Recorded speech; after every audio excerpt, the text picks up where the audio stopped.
तो अपने last video में हमने देखा कि प्लांट्स हमारे लिए कितने इम्पॉर्टेंट हैं। तो जाहिर सी बात है, हमें इन्हें ग्रो करना भी तो आना चाहिए ना। और आप में से बहुत सारे बच्चों ने प्लांट्स ग्रो किए भी होंगे, और अगर नहीं भी किए तो किसी को पौधे लगाते हुए देखा तो होगा। So what do we do when we try to grow a plant? क्या करते हैं हम? सबसे पहले मिट्टी खोदते हैं, फिर उसमें हम सीड डालते हैं, फिर उसको हल्का सा कवर कर देते हैं, फिर थोड़ा सा पानी डाल देते हैं, और फिर जैसे जैसे वो हमारा सीड से सीडलिंग बनेगा, सीडलिंग से प्लांट बनेगा और धीरे धीरे ग्रो करेगा, तो हम उसको रेगुलर पानी देते रहते हैं, राइट। तो ऐसे ही कुछ स्टेप्स हमारे फार्मर्स भी तो फॉलो करते होंगे ना, ताकि वो हमारे लिए बहुत सारे प्लांट्स यानी अपनी क्रॉप उगा सकें। तो हम इन टास्क या इन स्टेप्स को बोलते हैं एग्रीकल्चरल प्रैक्टिसेस। ये सारे वो स्टेप्स हैं जो फार्मर्स अपनी क्रॉप प्रोडक्शन के लिए यूज़ करते हैं। तो क्या बोलते हैं हम इन्हें बोलते हैं एग्रीकल्चरल प्रैक्टिसेस। तो आज हम इन्हीं प्रैक्टिसेस के बारे में यानी इन्हीं मेथड्स के बारे में पढ़ेंगे, और ये भी जानेंगे कि जो हमें इजीली मार्केट में अवेलेबल हो जाती है फ्रूट्स और वेजिटेबल्स, उनको ग्रो करने में कितनी सारी मेहनत लगती है। ऑलराइट, तो शुरू करते हैं। तो सबसे पहले हम तैयार करेंगे अपनी सॉइल को। तैयार करने का मतलब है कि देखो, जैसे मैंने आपको एक ऐसे बैरन लैंड दे दिया, मतलब खाली लैंड है ये, ऐसे दे दिया, तो सबसे पहले आप क्या डायरेक्ट उसमें सीड जाके ग्रो कर दोगे? नहीं करोगे ना। सबसे पहले आप क्या करोगे, उस सॉइल को प्रिपेयर करोगे ताकि उसके अंदर सीड्स अंदर तक हम डाल सकें, और मतलब ईजीली सीड्स के लिए जगह बनाई जा सके। ऑलराइट, तो सबसे पहला स्टेप है प्रिपरेशन ऑफ सॉइल, जहाँ पर हम मिट्टी को तैयार करेंगे। ठीक है, मिट्टी को तैयार करने का मतलब है कि मिट्टी के जो पार्टिकल्स हैं उनको अलग अलग करके उनको लूज़, मतलब मिट्टी को लूज़ बना देना। ऐसे टाइट से पड़ी रहती है मिट्टी, उसको ढीला कर देना। ठीक है, लूजनिंग ऑफ सॉइल कर देना। तो वो कैसे करेंगे हम? तो वैसे जब हम घर में प्लांट वगैरह गार्डन में लगाते हैं, तब तो हम स्पेड वगैरह की हेल्प से हम मिट्टी निकाल देते हैं, खोद लेते हैं। पर हम अपनी सॉइल को लूज़ कर क्यों रहे हैं? मतलब इसको ढीला ढीला क्यों बनाना है हमें इसको ढीला ढीला इसलिए बनाना है क्योंकि इसके कई फ़ायदे हैं। सबसे पहला फ़ायदा ये है कि जब इसमें हमारा प्लांट ग्रो करेगा तो उसकी जो रूट्स है ना, वो और डीप, मतलब अंदर सॉइल के बहुत अंदर तक जा सकती हैं, ताकि अगर अंदर उसको कोई मिनरल या न्यूट्रिएंट या कोई पानी सब कुछ चाहिए हो, तो वो आराम से नीचे जाए, और मतलब उसकी रूट्स जो हैं वो डीपर एंड डीपर जाके उन सब चीज़ों को एब्जॉर्ब कर सकें। ठीक है, तो अगर हमारी जो सॉइल होगी वो टाइट होगी, तो क्या हमारा प्लांट के रूट्स नीचे जा सकेंगे? नहीं जा सकेंगे।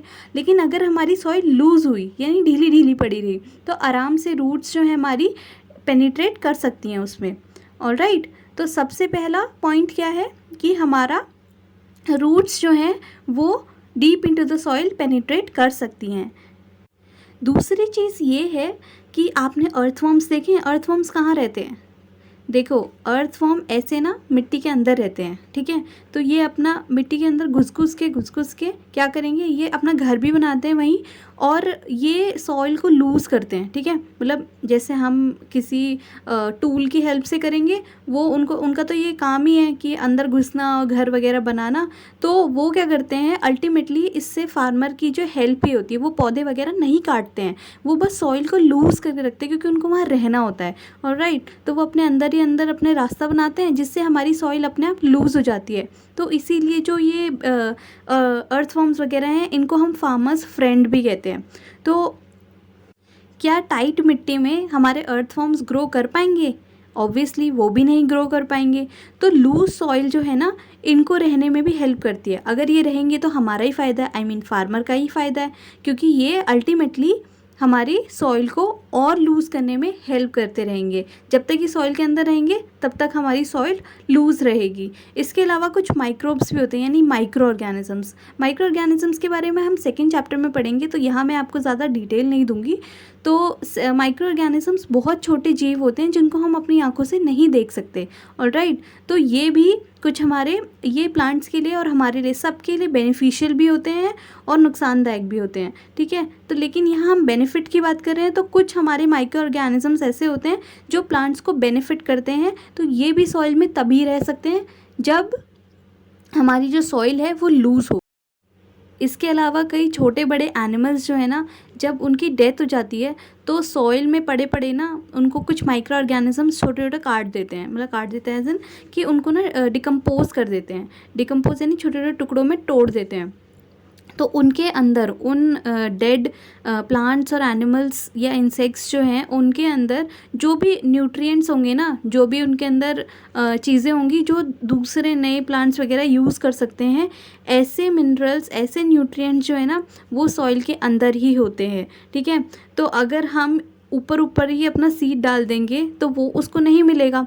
तो इसीलिए जब हम सॉइल को खोदेंगे, ठीक है, उसको लूज़ करने की कोशिश करेंगे तो वो जो नीचे पड़े न्यूट्रिएंट्स हैं वो भी ऊपर आ जाएंगे, जिनको इजीली हमारे जो न्यू प्लांट्स हैं वो यूज़ कर पाएंगे।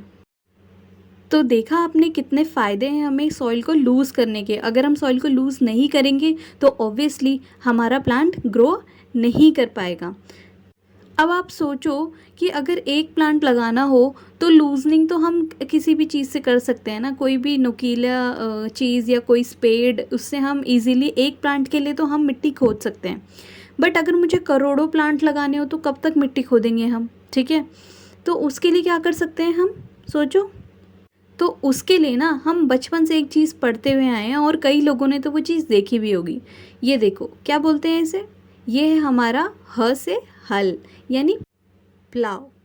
ये पहले सिर्फ लकड़ी का बना होता था, ठीक है, और आजकल इसमें ये जो नुकीली सी चीज़ है, यहाँ पर नुकीली लकड़ी होती थी, अब यहाँ पर आयरन का यूज़ किया जाता है, मतलब आयरन का ही ऐसा ब्लेड सा लगाया जाता है जिससे कि ईज़िली प्लॉइंग की जा सके। और प्लॉइंग हम अकेले नहीं कर सकते, हमें इसके लिए कौन चाहिए, हमें इसके लिए चाहिए अपने ऑक्स भाई साहब यानी अपने बैल, जो इसको खींचते हैं, जिसकी मदद से ये ब्लेड्स ऐसे ज़मीन के अंदर घुस जाता है और फिर ऐसे डीप खुद, मतलब हमारा जो खेत है वो खुद ब खुद ऐसे खोदा जाता है। ऑलराइट, बट इसमें बहुत ज़्यादा मसल स्ट्रेंथ लगती है, मतलब बहुत ज़्यादा ताकत लगती है, क्योंकि आपको ये जो ब्लेड है ना ये पूरा ज़मीन के अंदर धंसाना होता है। और तो इसीलिए ये ना अकेले ह्यूमन के बस की बात है और ना ही अकेले ऑक्स भाई साहब की बस की बात है। तो दोनों का जब यूनिटी हो जाती है, ठीक है, मतलब जो दोनों जब साथ में काम करते हैं तो ये काम बहुत इजीली हो जाता है। कभी कभी कहीं कहीं की जो मिट्टी होती है ना, सॉइल, वो काफ़ी ड्राई होती है, तो हमें प्लॉइंग करने से पहले इसमें थोड़ा सा पानी डालना पड़ता है। ठीक, तो हल चलाते वक्त ऐसे ना बड़े बड़े टुकड़े से होने लगते हैं सॉइल के कई बार, तो इन टुकड़ों को हम बोलते हैं क्रम्स, बड़े टुकड़ों को, ठीक है। तो जो सॉइल के ये बिग क्लम्स हैं यानी बड़े गुच्छे हैं, इनको हम क्रम्स बोलते हैं। तो ये क्रम्स जब होते हैं ना, तो जैसे हम हल चलाएंगे तो ये बड़े बड़े टुकड़े हल से नहीं टूटेंगे, ठीक है, मतलब हमें दोबारा चलाना पड़ेगा तीसरी बार, फिर भी कुछ टुकड़े रह जाएंगे। तो इनको हम ना मैनुअली, यानी कोई भी पीछे से कोई इंसान जाएगा और इनको साथ साथ तोड़ता रहेगा, क्योंकि क्रम्स भी नहीं होने चाहिए, बिल्कुल लूज़ मतलब हम कोशिश करेंगे कि बहुत छोटे पार्टिकल्स में हमारी जो सॉइल है वो टूट जाए। ऑलराइट, तो अब हो गई है हमारी सॉइल लूज़, और इस प्रोसेस, मतलब जो भी हमने ये लूजनिंग ऑफ सॉइल किया है, इसको हम लूजनिंग ऑफ सॉइल नहीं बोल के, इस पूरे को हम प्रोसेस का नाम है इसका प्लोइंग यानी हल चलाना, या फिर टिलिंग भी हम इसको बोल देते हैं। तो अगर आपसे कोई पूछे प्लोइंग या टिलिंग क्या है, तो आप ये पूरी प्रोसेस बता सकते हैं कि हम ऐसे ऐसे सॉइल को लूज़ करते हैं, इसी को हम प्लोइंग बोलते हैं। ऑलराइट, लेकिन इस पूरी प्रोसेस के बाद हमारा जो खेत है ना वो काफ़ी अनइवन हो जाता है। अनइवन का मतलब कहीं नीचे कहीं ऊपर उबड़ खाबड़ सा हो जाता है, तो इसको लेवल करना भी आना चाहिए।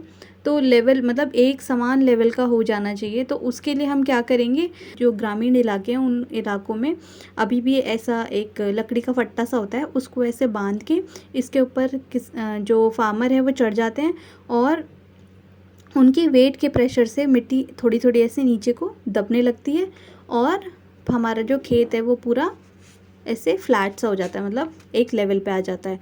तो इसको लेवलिंग करना भी हमारे लिए ज़रूरी है, क्योंकि लेवलिंग से बीज बोना भी आसान होता है और पानी डालना भी आसान होता है। और कभी कभी खाद, सुना होगा ना आपने, खाद जो होती है उसको हम यूज़ करते हैं अपने पौधों के लिए और न्यूट्रिएंट्स उनको देने में, मतलब सॉइल में हम मिक्स कर देते हैं खाद को ताकि हमारे पौधों को और न्यूट्रिएंट्स मिल सकें। तो लेवलिंग करने से पहले इसमें खाद भी, मतलब प्राकृतिक खाद यानी मैन्योर, ठीक है, नेचुरली ऑब्टेन की जाती है, तो ये भी हम ऐड कर सकते हैं लेवलिंग से पहले। ऑलराइट, तो लूजनिंग करने के लिए आपको हल के बारे में तो पता था, ठीक है, हल को हम क्या बोलते हैं, प्लव, ठीक है। तो हल जो है ये काफ़ी पुराने ज़माने से हमारे यहाँ यूज़ होता हुआ आ रहा है, ठीक है।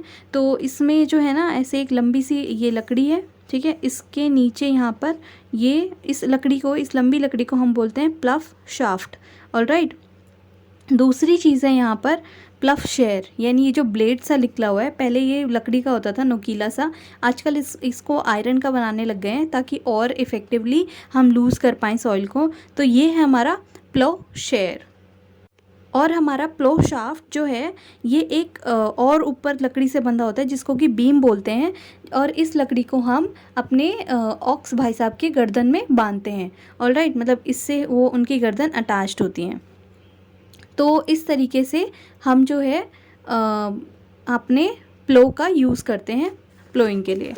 दूसरी चीज़ हमारे पास आ जाती है हो, जैसे कि आपने वो देखा है स्पेड जो होता है, मतलब फावड़ा जिससे हम मिट्टी खोदते हैं, तो सिमिलरली ऐसा ही, मतलब एक जैसे ही होते हैं ये। तो हो भी हमारा एक टूल है जिससे, जो कि हम मैनुअली, मतलब अपने हाथों से जिसका यूज़ कर सकते हैं हम मिट्टी को लूज़ करने के लिए। ऑलराइट, तो ये भी एक चीज़ है। तो इसका भी एक मॉडर्न वर्जन है जो बहुत ज़्यादा हमारे हल से इंस्पायर्ड है। तो इसको भी जो है हम एनिमल्स की मदद से पुल कर सकते हैं। देखो यहाँ पर ये आपकी बुक का डायग्राम है। तो ये जो हो है इसमें, जैसे ये देखो आगे एक बीम लगा हुआ है जो एनिमल्स के वहाँ पे बंधेगा, और ये है रॉड, ठीक है, जो कनेक्ट कर रही है इस ब्लेड को। तो ये इंसान के पकड़ने के लिए जो हैंडल है वो बनाया गया है। मतलब अल्टीमेटली एक मॉडर्न हल कह सकते हैं इसको भी, ठीक है। तो ऐसे ही इसको ऐसे पुल किया जाएगा और इस ब्लेड से हमारी जो ज़मीन है वो खोदी जाएगी। ऑलराइट, तो ये है एक हो। इसके बाद एक दूसरी चीज़ आती है जिसको हम, तीसरी चीज़ एक्चुअली में, जिसको हम कल्टीवेटर कहते हैं। और ये कल्टीवेटर में भी नीचे ना ब्लेड्स लगे होते हैं, और ये फिट किया जाता है ट्रैक्टर्स के पीछे। तो ट्रैक्टर्स, क्योंकि ऑब्वियसली उसमें कोई किसी की मेहनत नहीं लग रही, फ्यूल लग रहा है, ठीक है, तो उसको ट्रैक्टर्स को चलाया जाता है खेतों में, और पीछे से जो हमारे कल्टीवेटर्स हैं इनको लगाया जाता है ताकि ये खेत को खोदते हुए चलें आगे को। ऑलराइट, तो इसी तरीके से हमारी जो लूजनिंग ऑफ सॉइल हो वो ईज़िली हो पाए। तो यहाँ पर लेबर और टाइम हमारा दोनों बच रहा है, तो ईज़िली हमारी प्लोइंग भी हो जा रही है। तो ये थे हमारे कुछ मेथड्स लूजनिंग ऑफ सॉइल के लिए। तो अब हमारी सॉइल जो है वो लूज़ हो गई है, तो अब क्या करेंगे इसमें, अब ऑब्वियसली हम इसमें सीड बोएंगे। तो बोने को बोलते हैं सो, ठीक है। तो seed sowing is the second step, ठीक है। अब मान लो कि आपने लास्ट ईयर कुछ गेहूँ उगाए थे और आपके दोस्त ने भी कुछ गेहूँ उगाए थे। ऑलराइट, तो जब फसल उगी ना आपकी, तो आपके प्लांट्स जो थे खेत में वो थोड़े से, मतलब वो कंपैरेटिवली आपके दोस्त के प्लांट से कम थे, ठीक है। तो आपने सोचा भाई उसने भी इतने गेहूं का यूज़ करा और मैंने भी इतने गेहूं का यूज़ किया, तो इसके खेत में इतने ज़्यादा पौधे कैसे उग गए और मेरे खेत में इतने कम ही क्यों रह गए। फिर आपने अपने सीड्स को चेक करा, तो सोचो ज़रा कि क्या मिला होगा आपको आपके सीड्स में। तो आप देखोगे कि कुछ गेहूँ तो हमारे खोखले हैं भैया, तो ये गेहूँ तो उग ही नहीं पाएंगे ना। खोखले का मतलब है सिर्फ आउटर कवरिंग है और बीच का अंदर का सब गायब है। तो हमें कभी भी सीड सो करने से पहले, यानी सोइंग की प्रोसेस से पहले, अपने सीड्स चेक करने होते हैं कि हम जो बो रहे हैं क्या वो हेल्दी सीड्स हैं या नहीं है। तो इस बार जब आप गेहूँ बोगे तो अपने सीड्स को चेक करके बोगे कि इस बार, ताकि मेरी फसल जो हो वो कम ना हो। So we need to ensure that कि हम क्लीन, हेल्दी और गुड क्वालिटी सीड्स लें। इससे क्या होगा, इससे हमारी ईल्ड जो है ना अच्छी होगी। ईल्ड का मतलब होता है उपज, यानी हमारे प्लांट्स जो हैं वो ज़्यादा अच्छे उगेंगे और ज़्यादा नंबर में भी उगेंगे, तो हाई ईल्ड हमें प्रोवाइड करेंगे। इसलिए सीड सोइंग से पहले हेल्दी सीड्स का चुनना बहुत ज़रूरी है। अच्छा, अब हमें कैसे पता चलेगा कि कौन से गुड क्वालिटी सीड्स हैं और कौन से बैड क्वालिटी सीड्स हैं। वैसे तो हमें दिख ही जाएगा कि देखो ये सीड जो है वो खाया हुआ है, खोखला है, और दूसरा सीड जो है वो हेल्दी है, ठीक है, ठीक है। लेकिन जब हम ऐसे एक एक करके सीड तो देखते नहीं रहेंगे, तो हम क्या करेंगे, इन सीड्स को जो है ना पानी में डाल देंगे। और पानी में डालने से क्या होगा बताओ ज़रा। आपको पता है कि कोई भी भारी चीज़ जो है वो पानी में डूब जाती है, और जो हल्की चीज़ें हैं वो ऊपर तैरने लग जाती हैं। तो हमारे जो खोखले सीड्स होंगे, क्योंकि वो भारी तो होंगे ही नहीं, हल्के हल्के होंगे, उनके अंदर का तो सब कुछ खा लिया कीड़े ने, तो जो हमारे हल्के सीड्स होंगे वो ऊपर ऊपर रह जाएंगे। यानी हल्के सीड्स यानी हमारे जो अनहेल्दी सीड्स हैं, जो खाए हुए सीड्स हैं, तो वो ऊपर ऊपर रह जाएंगे, और हमारे जो भारी सीड्स हैं यानी हेल्दी सीड्स हैं वो नीचे डूब जाएंगे। तो ऐसे हो गए हमारे बेकार और अच्छे सीड्स अलग अलग। सो ऐसे ही हम अपने हेल्दी और अनहेल्दी सीड्स को सेपरेट करते हैं।